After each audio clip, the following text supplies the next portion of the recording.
Hello again. I'm just back from the proms, hence the change of background.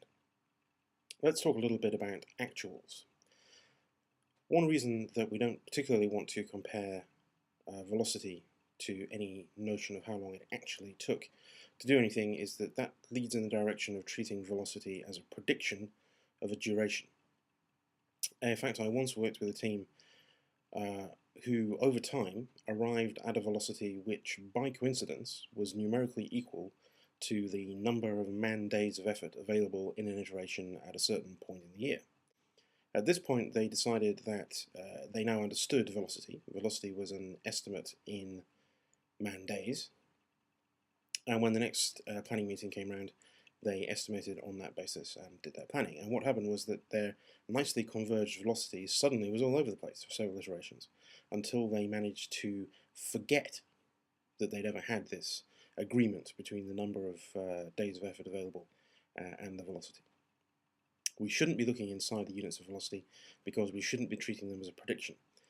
What we should be looking at is whether or not our velocity is consistent from iteration to iteration.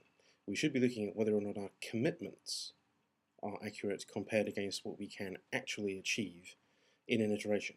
And if not, then we need to adjust our estimation or our planning or our commitment process to bring the two things back into agreement. Another reason for not worrying too much about actuals is that it's a good practice to plan in terms of what Alistair Cockburn calls non-expanding units.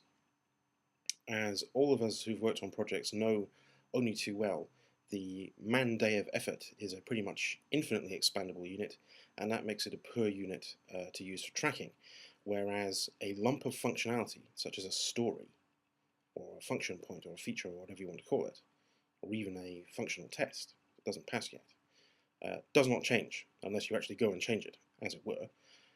And so that is a good non-expanding unit to use, and that's really what the points that we measure velocity in are a proxy for.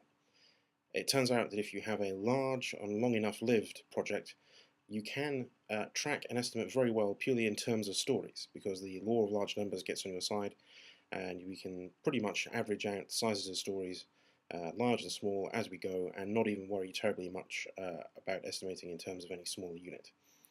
For advanced students only.